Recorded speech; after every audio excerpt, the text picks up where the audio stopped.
The Three Stooges brought laughter during bleak times, but their final movies reveal the challenges they faced before departing. Discover their struggles in a closer look at their last films. Curly Howard's last on-screen appearance was technically in a short called Hold That Lion, but he didn't play a major role.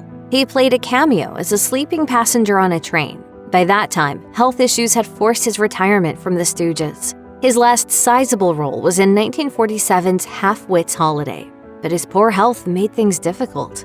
He was forgetting his lines, missing his cues, and suffering from chronic fatigue. A doctor's appointment in 1945 revealed a laundry list of problems, including high blood pressure and retinal hemorrhages. And that was just the beginning. Health, safety, and stunt work were vastly different during the Stooges' heyday, and the blows to the head that Curly regularly took were very real.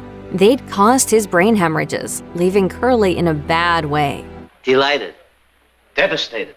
Dilapidated. In The Three Stooges, amalgamated morons to American icons, Curly's niece, Moe's daughter, explained that the thought of seeing a doctor never occurred to him, saying, "He was the kind of man that if my dad didn't tell him to do something, he didn't do it. He was like a big kid. Do kids take themselves to a doctor?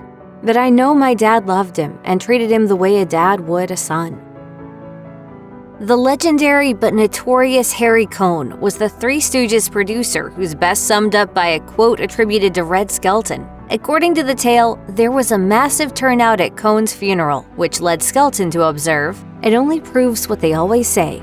Give the public something they want to see, and they'll come out for it."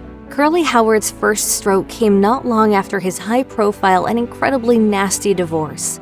His brother Moe stepped up to speak on his behalf, but Cohn was having none of it. The Stooges, including Curly, were going to be held to their contract come hell or high water. So Curly was back on set just a month after having what would ultimately be one of several major strokes. Fortunately, he wasn't alone. Moe and the third Stooge, Larry Fine, took on extra lines, roles, and duties to take as much pressure as they could off their ailing friend. The Stooges directors opted to reuse old footage when and where they could. But the resulting shorts leading up to Curly's final performance show a sad, exhausted, and struggling comedian at work. In his memoir, I Stooged to Conquer, Moe Howard recalls the day his brother's career ended. Half-Wits Holiday was a remake of an earlier Stooges film. Moe says they were getting ready to film the very last scene when Curly didn't respond to calls to come to set. Moe went to find him and wrote that, as soon as he saw him, he knew. Curly looked up at me and tried to speak. His mouth was distorted and speech would not come. Tears rolled down his cheeks and soon there were tears running down mine. I thought my heart would break. He squeezed my hand but couldn't say a word. After getting help for his brother, Moe filled in for the last scene. Curly would be replaced by his brother, Shemp Howard. His truly final scene, in Hold That Lion, was the last time all three brothers appeared together on screen. Don't you dare hit me in the head. You know I'm not normal. Why? Curly Howard died in 1952. Longtime Stooge director Jules White recalled some of Curly's final words. "Gee, Jules, I guess I'll never be able to make the children laugh again." Shemp Howard's final appearance was in 1956's Commotion on the Ocean, but that's just a small part of the story. To cover the whole thing, it's necessary to start a few years earlier. Around the time Shemp stepped in to replace his brother Curly, the two real shorts the Three Stooges were so famous for were beginning to disappear. People would rather go to theaters for feature-length films now that they could stay home and watch shorts on television. So, after the Stooges failed to make the jump to TV, they found that their year-to-year contracts were on shaky footing, and the budgets for their films were getting tighter. The Stooges were forced to film on the sets of other productions with just 3 or 4 days to shoot, and they were increasingly reusing old stock footage of themselves.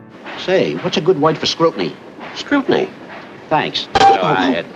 Meanwhile, Shemp clashed with director Jules White, who reportedly had a very Charlie Chaplin-like style of directing, which meant he demonstrated exactly what he wanted to see. Shemp, who'd been a Stooge before Curly, didn't appreciate it, but with more and more work getting recycled from earlier days, the writing was on the wall.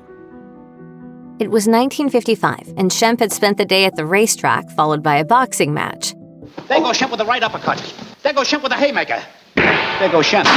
He was known for being just as fun to watch as the action in the ring. Moe remembered that day in his memoir, I Stooged to Conquer, writing, Shemp got into the car of one of his friends and was telling jokes when he suddenly dropped his head, leaned against one of the men, closed his eyes, and, with a smile on his face, died. But Shemp continued to appear in Stooge's shorts until 1956's Commotion on the Ocean. That was roughly a year after his fatal heart attack, so what gives? Never felt better in my life. Let's go. This is where a little Hollywood heartlessness, camera trickery, and movie lore collide. At the time of Shemp's death, the Stooges were under contract to produce 4 more shorts. Shemp appeared via old footage or was portrayed by a double who was never quite as visible as he might have been. Hey, Shemp! We're in here! We got a lot of work to do, so shake a leg! Hold your horses, will you?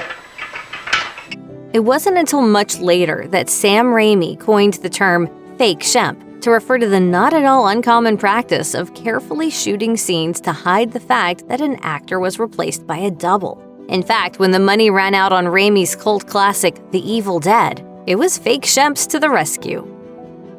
The lack of compensation the Three Stooges received is nothing short of heartbreaking. At the time Shemp Howard was replaced by Joe Besser, they were restricted to 1-year contracts that Columbia usually wouldn't renew until the last minute, claiming it was a major decision whether or not to renew. Columbia insisted that the Stooges weren't as popular as they once were, that 2 reel films were harder to sell, and that money was tight, which actually wasn't the case at all.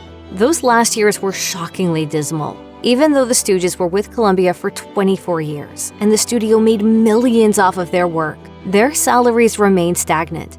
Moe would write that, even as they ran themselves ragged, Columbia's negotiation techniques were designed to curtail any talk of raises, so they never came. And it got worse. Producer and Columbia co-founder Harry Cohn died in 1958, the same year the Stooges' contract ended. At the time, Moe was working as a messenger on the Columbia lots in order to make ends meet, and his daughter recalled, after Harry Cohn died, my father went to the studio one day and the guard wouldn't even let him in. That was a low point. He didn't want to see his career end. Joe Besser wasn't with the Three Stooges for long. After joining as a replacement for Shemp Howard in 1956, his end of the line came with the termination of the Stooges' Columbia contract. His last picture was Sappy Bullfighters, which was a remake of an earlier short with Besser in the role once played by Curly Howard. While he might not top anyone's list of favorite Stooges, Besser only had good things to say about his time with them. Besser decided that his exit from the Stooges was going to coincide with their Columbia contract, not only for professional but also personal reasons. His wife was sick, and he wanted to care for her. But he always remembered his time with the Stooges fondly. We had more fun, more laughter amongst ourselves. He went on to have a long post-Stooge career and passed away in 1988. The wife he had left the Stooges to see through an illness outlived him, passing away 14 months after he did. The story of the Three Stooges very nearly ended there. By 1958, Moe Howard and Larry Fine were about ready to call it quits. Columbia had dropped them and they were back down to 2 Stooges. But when Larry saw Joe DeRita in a Las Vegas act, he recruited him to be a third. With ticket sales buoyed by a re-release of old Stooges shorts, it seemed like the boys were, as they say, back in town. My name is Moe. I'm Larry. And I'm Curly Joe. But that popularity was ultimately short-lived and reached a peak with the Three Stooges in orbit. What are you, some kind of nuts? Yeah, astronauts. By that time, the Stooges had gotten a bit of an overhaul to tone down the violence that had defined their earlier films. They were now targeting an audience mainly made up of children, and Moe decided they should be more family-friendly. The problem? Kids didn't have much money to drop on seeing movies, and Columbia once again decided that they'd had enough of the Stooges. Matters weren't really helped by the fact that the new Stooge wasn't actually a Stooge fan. He was later quoted as saying, "I was with the Stooges for 12 years and it was a very pleasant association, but I just don't think they were funny." As the Three Stooges' careers wound down, there were more and more ideas pitched for Stooge movies, but those movies rarely came to fruition. In 1968, they starred in a 20-minute film called Star Spangled Salesman. Then their last public appearance came the following year. They were going to give television another try.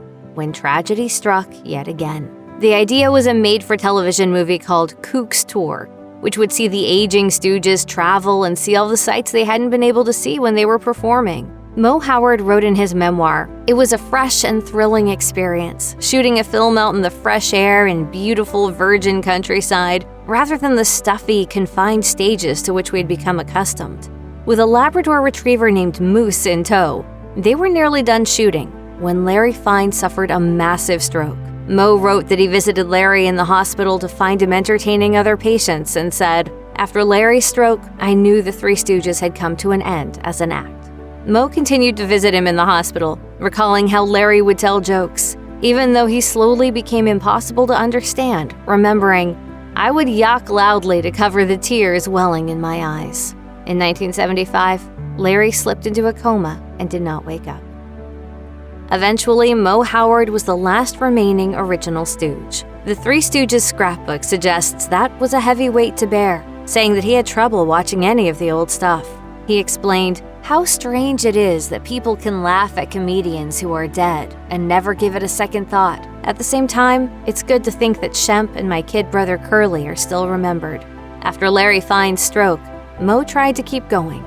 Darling, I'm so glad you're here. Well, I'm not exactly sorry, baby.